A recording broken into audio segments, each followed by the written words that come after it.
بسم اللہ الرحمن الرحیم۔ ایک سوال یہ ہے کہ کیا ماہواری کے اندر اور حالت حیض کے اندر اگر کوئی شخص اپنی بیوی کو طلاق دیتا ہے تو کیا طلاق واقع ہو جائے گی؟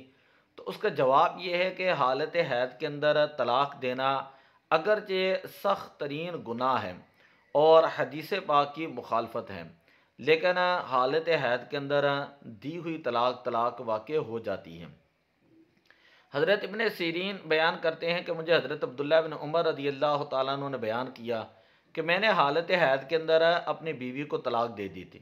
پھر اس چیز کا ذکر میں نے حضرت عمر فاروق رضی اللہ تعالیٰ عنہ سے کیا تو جناب فاروق اعظم رضی اللہ تعالیٰ عنہ نے اسی مسئلے کا ذکر حضور علیہ صلوۃ والسلام سے کیا تو حضور علیہ صلوۃ والسلام نے فرمایا کہ اسے کہو رجوع کریں، پھر جب 2 حیض گزر جائیں، طہر آئے، تو اس طہر کے اندر دوبارہ اس کو جو ہے وہ طلاق دے دیں۔ حضرت سیدنا عبداللہ بن عمر رضی اللہ تعالیٰ عنہ نے پھر ایسے ہی کیا کہ انہوں نے رجوع کر لیا، اور پھر 2 حیض گزرنے کے بعد جو طہر آیا اس طہر کے اندر انہوں نے اپنی بیوی کو طلاق دی۔ اور یہ حیض کی حالت میں جو طلاق دی جاتی ہے وہ طلاق بھی واقع ہو جاتی ہے۔ حالت حیض میں دی ہوئی طلاق بدعت کہلاتی ہے، اگرچہ سخت ترین گناہ ہے، اور طلاق جو ہے اس صورت میں لازم ہو جاتی ہے۔ بہتر طریقہ جو حدیث پاک کے اندر آیا وہ یہ ہے کہ اس میں اگر کسی نے یہ گناہ کیا ہے تو وہ فوراً اس سے رجوع کریں۔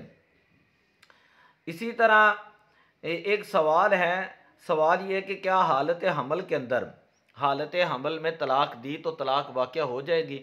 تو اس کا جواب یہ ہے کہ حالت حمل میں دی ہوئی طلاق بھی طلاق واقع ہو جاتی ہے، لیکن ان کی عدت جو ہے، اس عورت کی جو حاملہ عورت ہے اس کی عدت وضع حمل ہوگی۔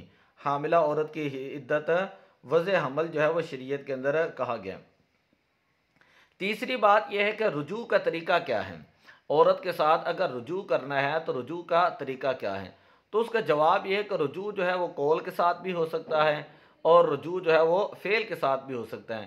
مختلف اقوال ہوتے ہیں، مثلا وہ یہ کہہ دے کہ میں نے تجھے واپس لیا یا میں تجھ سے رجوع کرتا ہوں، تو اس سے جو ہے وہ رجوع ہو جائے گا، اور بیوی کو بھی وہ بتا دیں اور اس کے اوپر بے شک وہ 2 گواہ بھی رکھ لیں۔ اور دوسری صورت یہ ہے کہ فعل کے ساتھ، یا تو وہ عورت کے ساتھ صحبت کر لیں تو تب بھی رجوع ہو جاتا ہے، گلے لگا لیں، بوسہ لے لیں تو تب اس صورت میں بھی رجوع ہو جاتا ہے۔ تو 2 صورتیں ہیں جو ہے کیا اس کا نام ہے رجوع کرنے کی، یا تو قولی صورت ہے یا فعلی صورت ہے۔ جس صورت میں بھی وہ رجوع کرنا چاہے تو وہ رجوع ہو جائے گا۔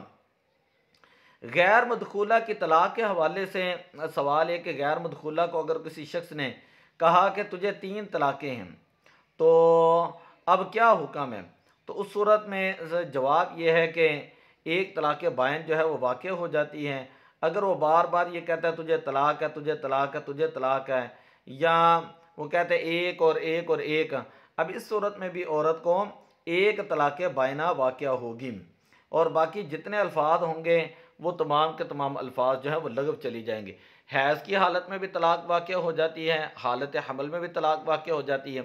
اب حالت حیض میں جو اس نے طلاق دی ہے تو جس حیض کے اندر طلاق دی ہوتی ہے نا، وہ حیض اس کے اندر شمار، عدت کے اندر شمار نہیں ہوگا، بلکہ اس کے بعد کے جو حیض آئیں گے، اگر اس نے تینوں طلاقیں دے دی ہیں تو اس کے بعد جو 3 حیض آئیں گے وہ حیض جو ہے وہ شمار کیے جائیں گے عدت کے اندر۔